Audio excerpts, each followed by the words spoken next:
Halo smart people, saya ucapkan bismillahirrahmanirrahim. Assalamualaikum warahmatullahi wabarakatuh.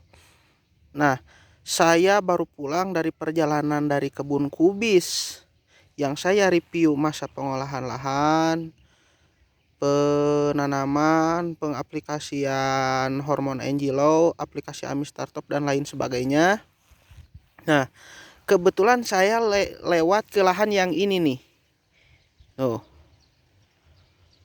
Nah, ini adalah lahan di mana kita sewa yang kita tanami bawang daun. Penjelasan tentang pemberian pupuk dan perbedaan antara tanah. Nah, unsur hara tanah. Nah, tapi skala real vlog pertanian sederhana, boleh diserap boleh tidak, tapi saya rasa kurang lebih bermanfaat lah. Nah, hari ini saya lewat dan secara tidak kebetulan saya melihat ada beberapa hal di sini. Yang pertama, ini adalah tanaman kentang. Usianya kurang lebih 2 minggu. 3 mingguan lah, 3 minggu 21 hari sudah selesai masa pengolahan kedua kalinya atau penggemburan ulang. Lalu ditimbun kembali, penimbulan kembali. Yang saya ingin tunjukkan adalah yang ini satu. Ini adalah jenis hama ulat penggorok batang. Kita cari tuh. Ini jenis penggorok batang. Biasanya ulat ini aktif malam hari dan tidak akan pernah jauh dari sekitar batang tanaman yang kita tanami, yang tumbuh maksudnya kita cari, pasti ada. Ini pasti ada, kita cari. Wah, ini tidak akan jauh. Saya rasa tidak akan jauh. Wah, tapi nah, kelihatan tuh. Ini jenis ulat penggorok batang. Terlihat jelas kan? Ulat penggorok batang tidak akan jauh. Ini satu. Kita ke tempat lain. Ini bisa kita bunuh atau kita bisa buang. Di sini juga saya menemukan satu. Nah, itu juga sama seperti ulat ini. Sebelah sini juga sama tuh. Sama. Terkena ulat penggorok batang, kita buang. Nah, ciri fisiknya seperti ini nih. Si pangkal batang ini habis dimakan sama si ulat ini. Habis. Kita cari lagi. Kemungkinan tidak akan jauh tuh. Tuh. Sudah 2 ketemu. Ini tidak akan jauh. Tuh. Nah, ini kita buang. Kita cari lagi. Nah, sedikit tip. Ini banyak sekali larva tuh. Oh, larva. Jenis liromija. Kalau dalam bahasa istilah petani mah lalat, ataupun aro. Nah, ini sebelum kita ke pembahasan. Nah, sudah 2 ketemu. Kita cari yang ini. Nah, kita simpan di sini.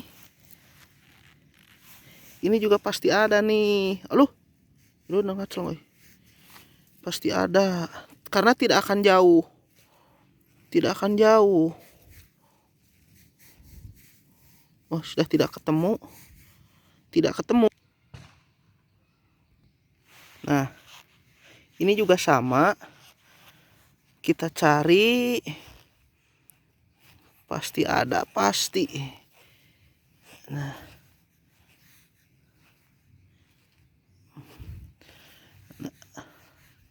Tidak ada lah. Kita lanjut saja ke pembahasan. Nah, ini masih baru nih. Ini masih baru. Ini ulat yang barusan, masih baru. Tuh, ketemu lagi. Besar. Besar wis. Dia mana kita euy?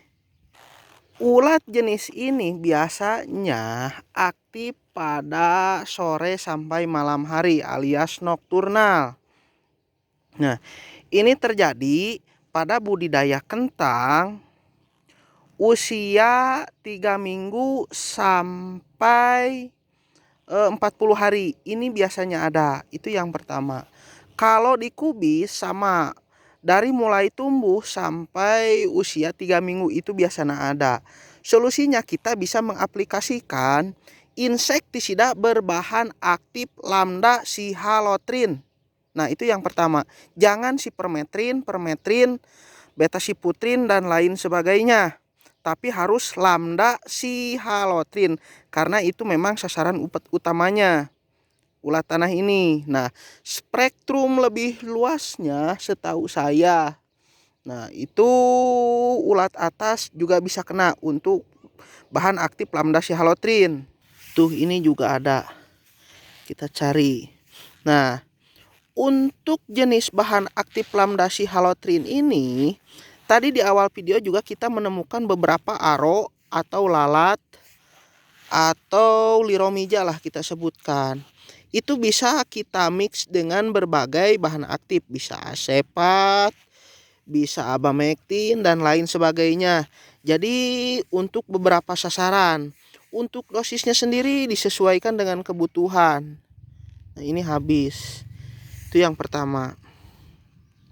Yang kedua, tidak dilakukan aplikasi insektisida, nematisida, puradan ataupun karbopuran ataupun berbahan aktif fipronil.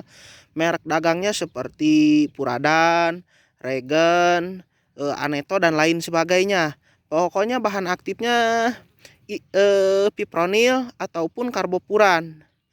Nah, semacam itu. Insektisida tabur lah. Nah, itu manfaatnya bisa sasarannya juga ada ke sana. Ke si ulat gerayak tersebut. Ulat gerayak. Ulat tanah. Nah, karena tidak akan mati dengan golongan sipermetrin, spinetoram, mamektin benjoat dan lain sebagainya. Karena hamanya itu ada di dalam tanah lagi dan aktif di malam hari. Aplikasi penyemprotannya alangkah lebih baiknya jika dilakukan sore hari menjelang malam hari. Itu akan sangat lebih efektif.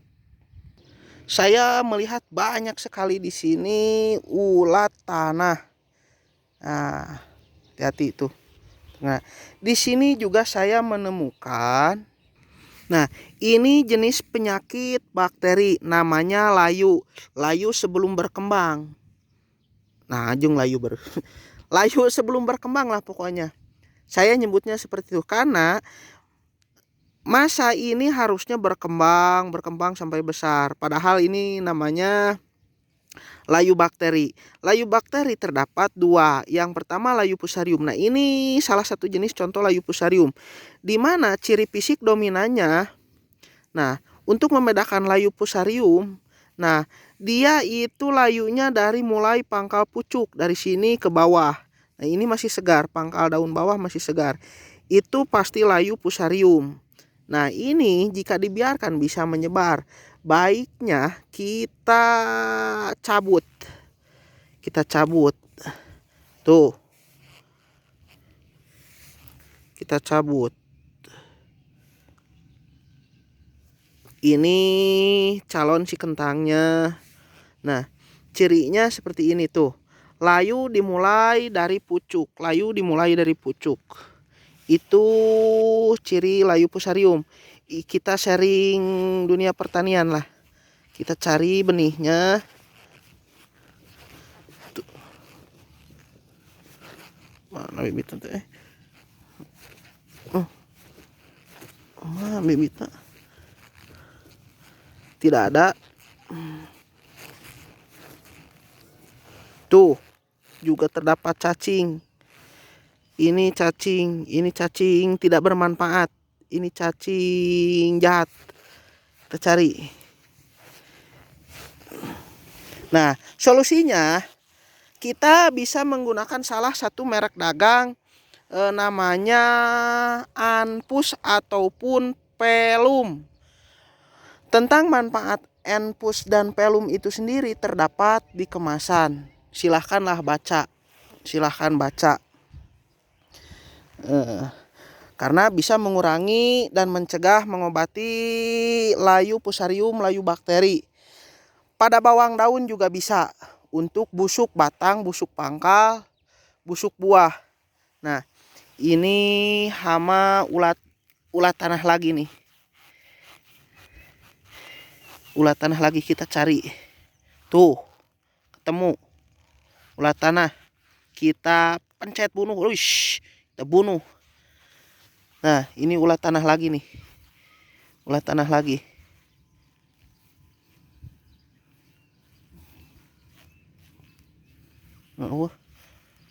Masih kecil, nggak kelihatan.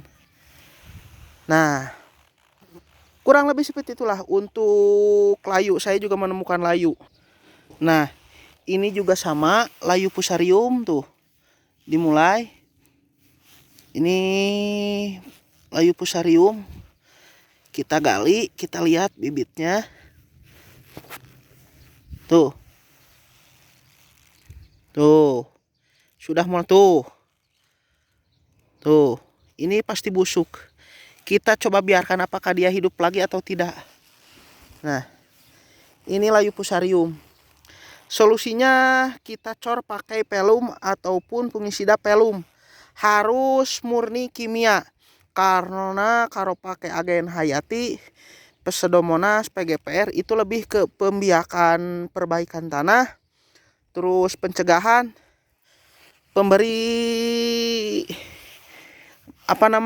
nutrisi organik alami lah tanah. Kalau agen hayati itu tak ketemu ulat gayaknya. Jadi kurang lebih seperti itulah jalan-jalan kita pagi ini. Semoga bermanfaat. Sampai jumpa di lain waktu dan lain video.